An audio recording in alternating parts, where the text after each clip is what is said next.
So recently in the British media and in general, there's been a lot of speculation that the 2024 election in the UK could be somewhat similar to the Canada's 1993 election, with Reform tapping into this very much and referencing it, with Nigel Farage saying this the other day. The Conservative Party will not be in power for a decade, maybe more. And you can say to me, well, look, they've been around for 190 years. But occasionally these big seismic shifts do happen. It happened in Britain in the 1920s. It happened in Canada in the early 1990s. I think this may well be one of those big 50 or 100-year events that happens even under first past the post politics. So what actually happened in 1993 in Canada? Well, very briefly, Kim Campbell, the leader of the Progressive Conservative Party, saw a historic defeat where she herself lost her seat, which is pretty remarkable as a sitting Prime Minister of any country. And she went from 156 seats in the previous election to just 2, obviously not including her own. So I would like to go through and look at some of the similarities of what happened in 1993, what led up to it, Kim Campbell herself, and compare it to 2024.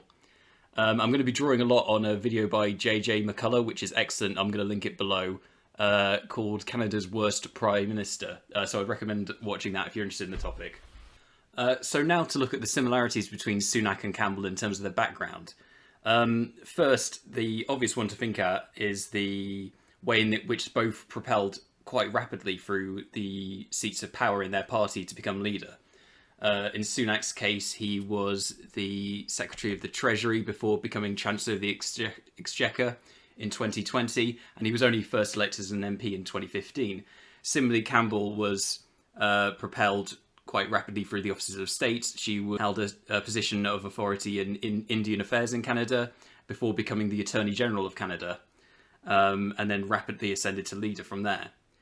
You could also argue that both are seen as moderates.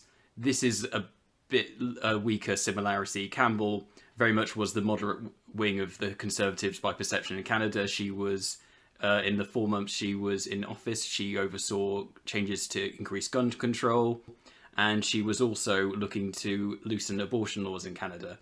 Sunak ran against Truss and Boris and presented himself as sort of the sensible, moderate Conservative, but I think this one is sort of in the eye of the beholder. Another similarity is that they both quite struggled in terms of ascending to power. In Campbell's case, she was seen as sort of a change candidate, a sort of breath of fresh air, and so in that respect, she was seen as sort of a promising leader. But she struggled, and she went from being the clear frontrunner favourite to be elected to, in the end, winning only via a close second ballot. Similarly, Sunak failed to convince in the debate and his struggle to become leader. There was some allegations that he may have sent MPs towards Liz Truss to sort of give him an easier opponent in his first leadership challenge. That was not proven, obviously, but even so, many thought he had a fairly easy challenge in the debates against Liz Truss, but he failed to convince the membership. He lost in the runoff, and failed in his first attempt to become leader of the Conservative Party, and he only became leader once she was ousted and without any sort of membership vote. So sort of by default, really, without having to convince the members that he was the person for the job. Now, in terms of the ways they're dissimilar, an obvious one is that Campbell had a position in the Social Credit Party, which was a separate party in Canada from the Progressive Conservative Party she went on to lead. So you can't really see anything like that in Sunak's background. He very much came straight from business into the Conservatives to leader. There's also the length of the time they were in government. Kim Campbell only had about 4 months really in office before the election. So she really had no great chance to build a record for herself, whereas Sunak's been in power for a much longer time. So another way in which they're dissimilar is that Campbell, as I mentioned, was sort of elected as a fresh face. She wasn't too close to her predecessor, who was quite unpopular at the time, and she had prominent positions but not too prominent, and she wasn't seen as sort of close to power, a continuation of the same. I don't think you can say the same of Rishi Sunak, given that he had the role of Chancellor of the Exchequer sort of arguably the second most powerful position in the country. And he also had a very pivotal role in instigating the downfall of Boris Johnson, his predecessor, bar one. And so you can't quite see him as a discontinuation or a completely new person in politics. And so the biggest irony or coincidence, or how you ever want to look at it, is that one of the main reasons Campbell lost was the emergence of two parties. One of these is Reform in Canada, and now you're seeing a Reform Party in the UK, so there you go. One was led by Manning and Harper. Obviously, the new Farage-led party in the UK is similarly named, and both were sort of populist right-wing challengers taking votes from the right of the party. And so that's very much a similar sort of challenge facing Sunak as occurred in 1993, although I think you could say that the Reform Party of Canada had less of a focus on immigration. Now, the second party which emerged as a challenger to Kim Campbell's Canadian government was the Quebec Party. Now, this is not something you can say really echoes in the UK 2024 election in a direct sense, as there's no separatist party that's taking votes away from the Conservative Party. I suppose you could say in a roundabout way that Labour has historically depended on Scottish votes and has had a stronghold of support in Scotland, and they've relied on it in most instances when they've got into power, has been with Scottish MPs. Now, with the SNP in the UK going through two leaders since the last election and a number of scandals, you could argue that their popularity might be waning, that there's an opportunity there for Labour to gain seats, and so that could be pivotal to eat into the Conservative lead and gain a majority and return to government. This was maybe seen as more relevant before recent polls, which are projecting something ridiculous like a potential 500, 600 seats for Labour and even below 100 seats for the Conservatives. That would suggest that these Scottish seats and the decline in popularity might not be quite so pivotal, but it's an interesting parallel in an indirect sense of the Quebec Party.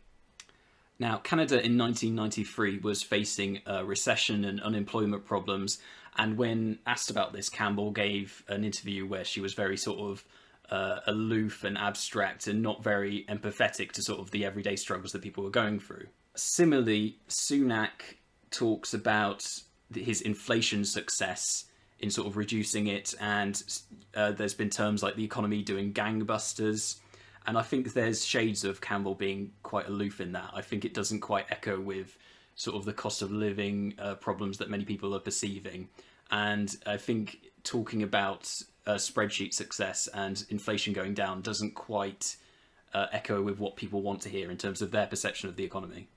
Now, in terms of gaffs, there's been quite a few in the 2024 election. There's been the announcement in the rain, the D-Day returning early, the Sky TV comments, and now most recently the betting scandals.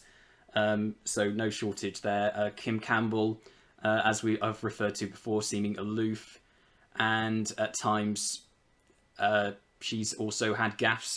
One instance was her being quoted as saying, "An election is no time to discuss serious issues," which didn't come across very well to the Canadian public, I think.